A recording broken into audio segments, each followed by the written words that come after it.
కటక్ వన్డేలో భారత్ విజయం దిశగా దూసుకెళ్తోంది. చేజింగ్ లో దూకుడుగా ఆడుతోంది. ఇంగ్లాండ్ నిర్దేశించిన 305 పరుగుల లక్ష్యాన్ని ఈజీగా ఛేదిస్తోంది. రోహిత్ భారీ ఇన్నింగ్స్ ఆడాడు. గత కొంతకాలంగా ఫామ్ లేమితో ఇబ్బంది పడుతున్న రోహిత్ శర్మ తన బ్యాట్ కి పని చెప్పాడు.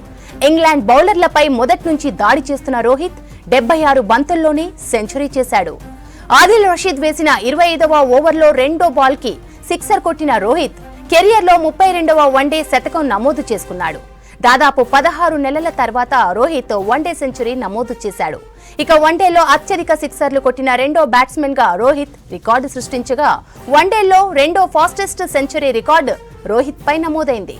లివింగ్స్టన్ వేసిన 29వ ఓవర్లో రోహిత్ భారీ షాట్ ఆడబోయి అవుట్ అయ్యాడు.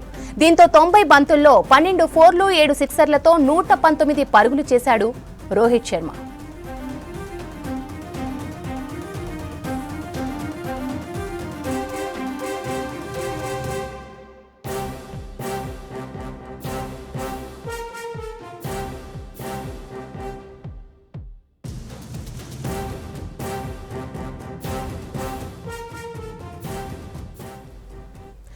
కటక్ వన్డేలో భారత్ విజయం దిశగా దూసుకెళ్తోంది. చేజింగ్ లో దూకుడుగా ఆడుతోంది. ఇంగ్లాండ్ నిర్దేశించిన 305 పరుగుల లక్ష్యాన్ని ఈజీగా ఛేదిస్తోంది. రోహిత్ భారీ ఇన్నింగ్స్ ఆడాడు. గత కొంతకాలంగా ఫామ్ లేమితో ఇబ్బంది పడుతున్న రోహిత్ శర్మ తన బ్యాట్ కి పని చెప్పాడు. ఇంగ్లాండ్ బౌలర్లపై మొదటి నుంచి దాడి చేస్తున్న రోహిత్ 76 బంతుల్లోనే సెంచరీ చేశాడు. ఆదిల్ రషీద్ వేసిన 25వ ఓవర్లో రెండో బాల్ కి సిక్సర్ కొట్టిన రోహిత్ కెరియర్లో 32వ వన్డే శతకం నమోదు చేసుకున్నాడు. దాదాపు 16 నెలల తర్వాత రోహిత్ వన్డే సెంచరీ నమోదు చేశాడు. ఇక వన్డేలో అత్యధిక సిక్సర్లు కొట్టిన రెండో బ్యాట్స్మెన్ గా రోహిత్ రికార్డు సృష్టించగా వన్డేలో రెండో ఫాస్టెస్ట్ సెంచరీ రికార్డు రోహిత్ పై నమోదైంది. లివింగ్స్టన్ వేసిన 29వ ఓవర్లో రోహిత్ భారీ షాట్ ఆడబోయి అవుట్ అయ్యాడు. దీంతో 90 బంతుల్లో 12 ఫోర్లు 7 సిక్సర్లతో 119 పరుగులు చేశాడు రోహిత్ శర్మ. ఛత్తీస్గఢ్ లో మరో భారీ ఎన్కౌంటర్ జరిగింది. బీజాపూర్ జిల్లాలో జరిగిన ఎన్కౌంటర్ లో 31 మంది మావోయిస్టులు చనిపోయారు. సర్చింగ్ కొనసాగుతుండటంతో మృతుల సంఖ్య ఇంకా పెరిగింది. ఛత్తీస్గఢ్ లో మావోయిస్టులను పూర్తిగా ఏరివేస్తామన్నారు ఆ రాష్ట్ర ముఖ్యమంత్రి విష్ణుదేవ్ సాయ్. 2026 మార్చి 31 నాటికి నక్సలిజాన్ని పూర్తిగా నిర్మూలిస్తామన్నారు కేంద్ర హోంశాఖ మంత్రి అమిత్ షా.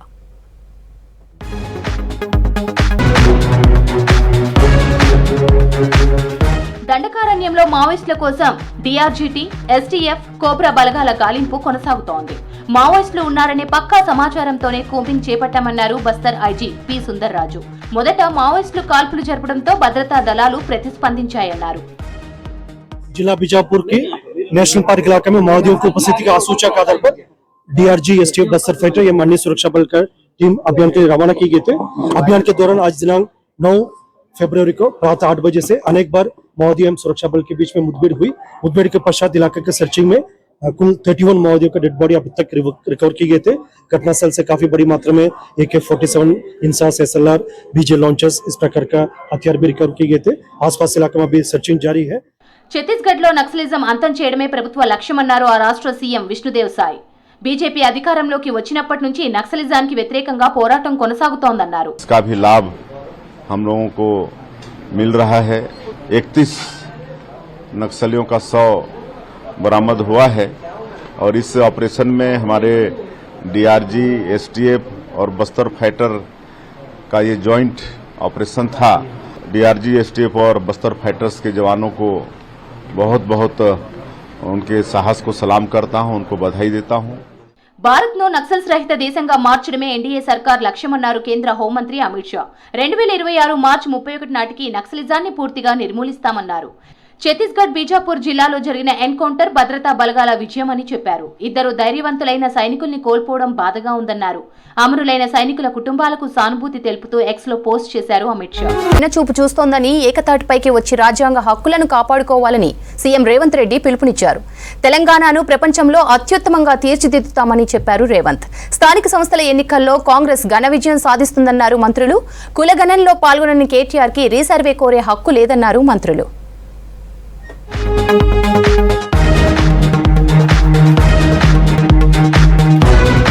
ఒకే వ్యక్తి వ్యక్తి ఒకే పార్టీ అన్నది ప్రధాని నరేంద్ర మోదీ రహస్య ఎజెండా అని ఆరోపించారు సీఎం రేవంత్ రెడ్డి. కేంద్రం దక్షిణాది రాష్ట్రాలు ముఖ్యంగా బీజేపీయేతర ప్రభుత్వాలపై వివక్ష చూపిస్తుందని విమర్శించారు. రాజ్యాంగం ప్రసాదించిన హక్కులను రక్షించుకునేందుకు దక్షిణాది రాష్ట్రాలు కలిసి కేంద్రంపై పోరాడాలని పిలుపునిచ్చారు. కేరళ రాజధాని తిరువనంతపురంలో మాతృభూమి ఇంటర్నేషనల్ ఫెస్టివల్ ఆఫ్ లెటర్స్ సదస్సులో పాల్గొన్నారు CM Revanth Reddy. Telangana rising vision 2050 దక్షిణాది రాష్ట్రాలు ఎందుకు కలిసి పనిచేయాలన్న అంశాలపై ప్రసంగించారు. తెలంగాణను ప్రపంచంలో అత్యుత్తమంగా తీర్చిదిద్దాలనుకుంటున్నామని చెప్పారు సీఎం. సమగ్ర కుల సర్వే చేసిన తొలి రాష్ట్రం తెలంగాణ అన్నారు.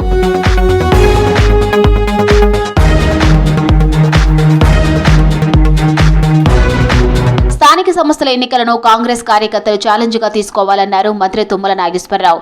ఆర్థికంగా ఇబ్బందులున్న సీఎం రేవంత్ రెడ్డి సంక్షేమ పథకాలు అమలు చేస్తున్న విషయం ప్రజలకు చెప్పాలన్నారు. హైదరాబాద్ తరహాలో ఖమ్మం పట్టణానికి ఓఆర్ఆర్ నిర్మిస్తామని తెలిపారు. ఖమ్మంలో నియోజకవర్గ స్థాయి విస్తృత సమావేశంలో పాల్గొన్న తుమ్మల కష్టపడే వారికే పదవులు ఇస్తామని చెప్పారు. కష్టపడ్డటువంటి కార్యకర్తలకి పదవి యోగ్యం కలిగేటటువంటి ఎన్నికలు, ఆయా గ్రామాల్లో ఎక్స్పార్టీ చేసేటటువంటి దారుణాలను కూడా ఎదురొడ్డి పోలీస్ కేసులకి భయపడకుండా, లాఠీ దెబ్బలకి వెరవకుండా, జైళ్లకు కూడా పోయి వచ్చినటువంటి ఎంతోమంది కార్యకర్తల యొక్క కష్ట ఫలితం ఈ అధికారం. ఈ అధికారాన్ని సుస్థిరం చేసుకోవాలన్నా, ఈ అధికారాన్ని కార్యకర్తలకి పంచాలన్నా, కార్యకర్తలు కూడా అధికారాన్ని అనుభవించాలన్నా వాళ్ళ పడ్డ కష్టం ద్వారా దైవచింతనతోనే మానసిక ప్రశాంతత లభిస్తుందన్నారు మంత్రి జూపల్లి కృష్ణారావు. ప్రాచీన దేవాలయాలను కాపాడుకోవాలని చెప్పారు. రంగారెడ్డి జిల్లా తలకొండపల్లి మండలం వేల్జల్ గ్రామంలో వేదాద్రి లక్ష్మీ నరసింహస్వామి కళ్యాణంలో పాల్గొన్నారు మంత్రి జూపల్లి. పర్యాటక శాఖ ద్వారా లక్ష్మీ నరసింహస్వామి ఆలయ అభివృద్ధికి కృషి చేస్తానని చెప్పారు. ఎందుకంటే ఈ సకల చరాచర జీవకోటిలో మానవ జన్మనే అత్యంత ఉత్కృష్టమైన జన్మ. ఎన్నో జీవులు ఉన్నాయి, జీవరాశులు ఉన్నాయి, ఎన్నో ఉన్నాయి. వాటికి కూడా ప్రాణం ఉంది, మనకు కూడా ప్రాణం ఉంది. కానీ మనకు మేధాశక్తి ఉంది, ఆలోచన శక్తి ఉంది. మానవ జన్మ జయశంకర్ భూపాలపల్లి జిల్లా కాళేశ్వర ఆలయంలో 3వ రోజు మహా కుంభాభిషేకం పూజలకు హాజరయ్యారు మంత్రులు కొండా సురేఖ, శ్రీధరబాబు, పొన్నం ప్రభాకర్. తుని పీఠాధిపతి సచ్చిదానంద సరస్వతి స్వామి ఆలయ రాజగోపురాలు, ఆలయాల సంప్రోక్షణ పూజలు నిర్వహించారు. కుంభాభిషేక మహోత్సవానికి హాజరైన రాష్ట్ర మంత్రులకు పూర్ణకుంభంతో స్వాగతం పలికారు ఆలయ అర్చకులు. కాళేశ్వరం ముక్తేశ్వర స్వామికి ప్రత్యేక పూజలు చేశారు మంత్రులు.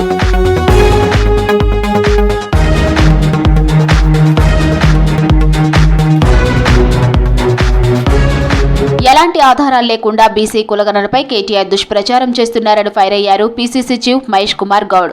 కులగణన పారదర్శకంగా జరిగిందని చెప్పారు. 2014లో ఇంటింటి సర్వే చేసిన కేసీఆర్ ఆ వివరాలను ఎందుకు బయటపెట్టలేదని ప్రశ్నించారు. బీసీలకు న్యాయం జరుగుతుంటే కేటీఆర్ భరించలేకపోతున్నారన్నారు పీసీసీ చీఫ్. కులగణనలో పాల్గొన్న కేటీఆర్కు రీసర్వే గురించి మాట్లాడే అర్హత లేదన్నారు. 10 ఏళ్లలో బీసీలకు తీరని అన్యాయం చేసి ఇప్పుడు బలహీన వర్గాల గురించి మాట్లాడడం విడ్డూరమన్నారు మహేష్ కుమార్.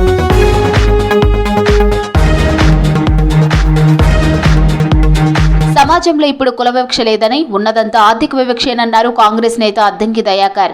హైదరాబాద్ లో రెడ్డి జాగృతి ఆధ్వర్యంలో జరిగిన సమగ్ర సమ్మిళిత ఆర్థిక అభివృద్ధి సదస్సులో పాల్గొన్నారు అద్దంకి. రెడ్డి కుటుంబాల్లో చాలా మంది పేదలున్నారని, ఈడబ్ల్యూఎస్ రిజర్వేషన్లకు తాను మద్దతిచ్చి పోరాడానని చెప్పారు. రిజర్వేషన్లు అంటే ఎస్సీ ఎస్టీలకే, రిజర్వేషన్లు అంటే నిమ్న వర్ణాలకి అనే భావన, నేను ఆ వర్గాల నుంచి పెరిగి వచ్చినోన్నే, కానీ వీళ్ళకి ఎందుకు సపోర్ట్ చేసినవని నన్ను ఒక వైజాగ్ నుంచి ఒక పెద్ద బ్రాహ్మిన్ ఫ్రెండే ఉంటాడు, ఆయన చెప్పిండు, నువ్వేంటి దయాకర్ ఇట్లా చేసినావనండి. ఫుట్పాత్ వ్యాపారులు జీవనోపాధికి ఆటంకం కలిగించేలా పోలీసు అధికారులు వ్యవహరించరాదన్నారు cantonment MLA Sri Ganesh. West Marredpally ప్రధాన రహదారిలో ఫుట్పాత్లపై వ్యాపారులు చేసేవారిని ట్రాఫిక్ అధికారులు ఇబ్బందులకు గురిచేస్తున్నారని తెలుసుకొని ఆ ప్రాంతంలో పర్యటించారు ఎమ్మెల్యే శ్రీ గణేష్.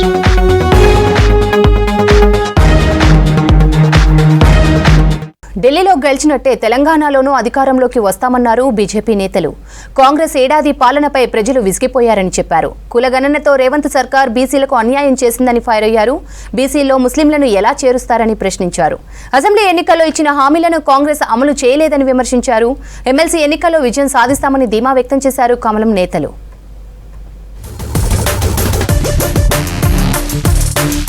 ఎమ్మెల్సీ ఎన్నికల ప్రచారంలో జీహెచ్ఎంసీ కార్పొరేటర్లు పాల్గొనాలన్నారు కేంద్ర మంత్రి బీజేపీ రాష్ట్ర అధ్యక్షుడు కిషన్ రెడ్డి. కేంద్రం అమలు చేస్తున్న పథకాలను ప్రచారం చేయాలని చెప్పారు. Hyderabad Nampally BJP state office లో గ్రేటర్ కార్పొరేటర్లతో సమావేశమయ్యారు కిషన్ రెడ్డి. సిటీలోని సమస్యలపై చర్చించారు. ఏడాదిలోగా జీహెచ్ఎంసీ ఎన్నికలు వస్తాయని, అందుకు ఇప్పటి నుంచే రెడీ కావాలన్నారు. కార్యకర్తలతో టచ్ లో ఉండాలని కార్పొరేటర్లకు సూచించారు. మన యొక్క హైదరాబాద్ నగరానికి సంబంధించి కూడా ఇప్పటి నుంచి అన్ని ప్లానింగ్ చేసుకోవాలి. ఆ దిశలో సంస్థాగతంగా అందరం పరిశ్రమలు కాబట్టి జిల్లాధ్యక్షులు పాత వాళ్ళు కొత్త వాళ్ళు కూర్చొని మొత్తం మండల కమిటీ అన్ని కూడా పూర్తి చేసే విధంగా జిల్లా శాఖ పాత అధ్యక్షులు అందరూ కూడా ప్రయత్నం చేయాలి. కాబట్టి అందరూ కూడా వర్కౌట్ చేయండి. అది జిల్లా కమిటీలు అవి స్టేట్ పార్టీ చెప్తుంది. కాబట్టి ఇక్కడ జిల్లా ప్రెసిడెంట్స్ పూర్తి అయిపోయినాయి, అక్కడ మండల కమిటీలు వేసుకోవచ్చు. కాబట్టి దానికి సంబంధించిన డ్రాఫ్ట్ రెడీ చేసి మీరు జిల్లా ప్రెసిడెంట్స్ మండల కమిటీలను కూడా జిల్లా ప్రెసిడెంట్ డ్రాఫ్ట్ రెడీ చేసి ఒకసారి చెక్ చేసుకోండి. ఢిల్లీ అసెంబ్లీ ఎన్నికల్లో బీజేపీ చారిత్రాత్మక విజయం సాధించిందన్నారు ఆ పార్టీ ఎంపీ లక్ష్మణ్. దేశవ్యాప్తంగా కమలం వికసిస్తుందని తెలిపారు.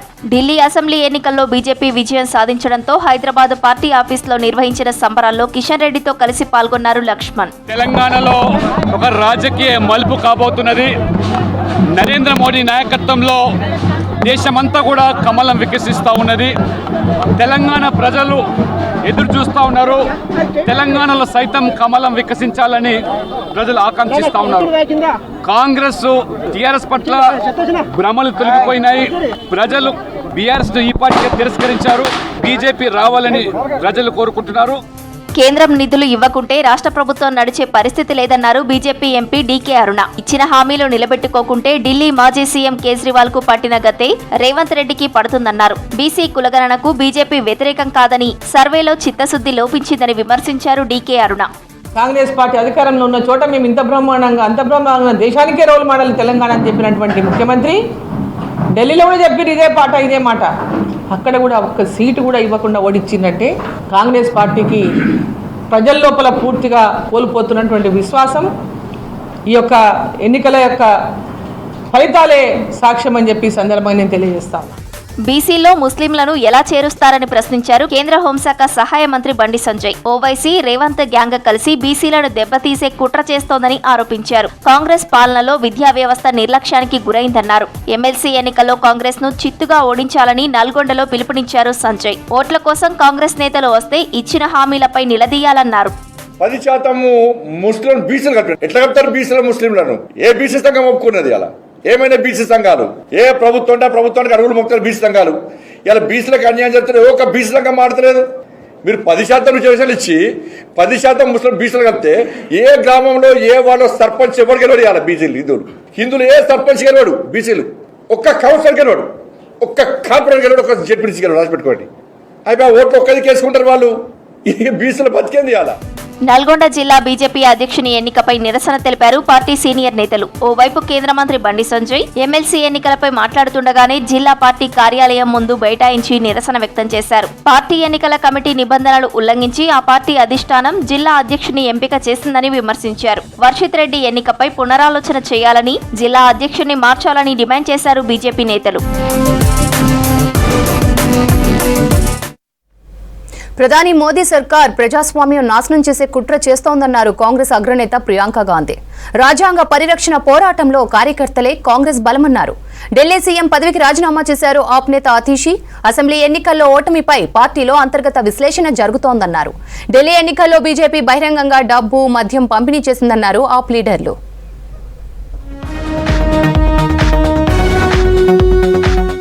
కేంద్రంలోని బీజేపీ సర్కార్ రాజ్యాంగ ధ్వంసానికి కుట్ర చేస్తోందన్నారు కాంగ్రెస్ అగ్రనేత ఎంపీ ప్రియాంక గాంధీ. వయనాడ్లో బూత్ స్థాయి కార్యకర్తలతో సమావేశమయ్యారు ప్రియాంక. ప్రజాస్వామ్య పరిరక్షణకు కాంగ్రెస్ పార్టీ పోరాడుతోందన్నారు. వయనాడ్ అభివృద్ధికి కృషి చేస్తున్నట్లు చెప్పారు. వయనాడ్లో మానవ జంతు సంఘర్షణను నివారించేందుకు చర్యలు తీసుకుంటున్నామని చెప్పారు. And I am truly grateful to you for that. But as a member of your family, one thing is very important to me, that when you do interact with me, when you come, when you talk about problems, when you tell me about what is happening in your areas, you be truthful and you don't hesitate to criticize or to tell me if there is something you think I am doing wrong. I am just starting my journey as an MP and especially as your MP here in Wayanad constituency. Delhi ఎన్నికల్లో ఆపు ఓటమికి ఆ party నేతల అహంకారమే కారణమన్నారు Congress MP Renuka Chowdary. గతంతో పోల్చితే ఢిల్లీలో Congress voting శాతం పెరిగిందన్నారు. India కూటమి ఐక్యతకు కాంగ్రెస్ పార్టీ కట్టుబడి ఉందన్నారు. కూటమిలోని అన్ని పార్టీలను కాంగ్రెస్ గౌరవిస్తుందన్నారు రేణుకా చౌదరి.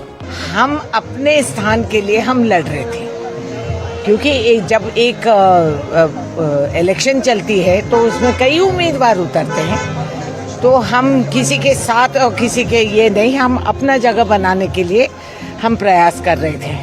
आप हार गई, अपनी अहंकार का शिकार वो खुद बन गए, और ये अब ये सबूत जो हम पहले कह रहे थे और किसी ने माना नहीं, उसका सबूत पेश हो गया.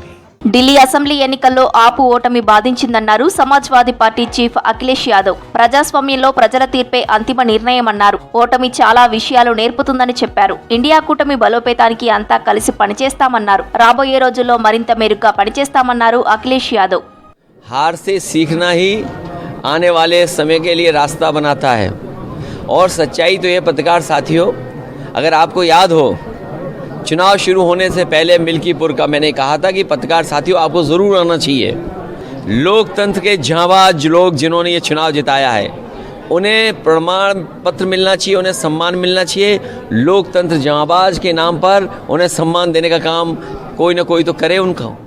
ఢిల్లీ అసెంబ్లీ ఎన్నికల్లో ఓటమిపై పార్టీలో అంతర్గత విశ్లేషణ జరుగుతోందన్నారు మాజీ సీఎం ఆప్ నేత అతిషి. ఎన్నికల్లో బీజేపీ నేతలు గుండాయిజం చేశారన్నారు. ఢిల్లీ చరిత్రలో ఎన్నడూ లేని విధంగా బహిరంగంగా డబ్బు, మద్యం పంపిణీ చేశారన్నారు. పోలీసులు కూడా బీజేపీ నేతలకు సహకరించారని ఆరోపించారు. కేజ్రీవాల్ నివాసంలో జరిగిన కొత్తగా ఎన్నికైన ఆప్ ఎమ్మెల్యేల సమావేశంలో పాల్గొన్నారు అతిషి. ప్రతిపక్షంగా నిర్మాణాత్మక పాత్ర పోషిస్తామన్నారు. दिल्ली की जनता का जनादेश है, जनादेश का हम सम्मान करते हैं, लेकिन ये भी सच्चाई है कि जितनी गुंडागर्दी से ये चुनाव हुआ, दिल्ली के इतिहास में ऐसा चुनाव कभी नहीं हुआ होगा.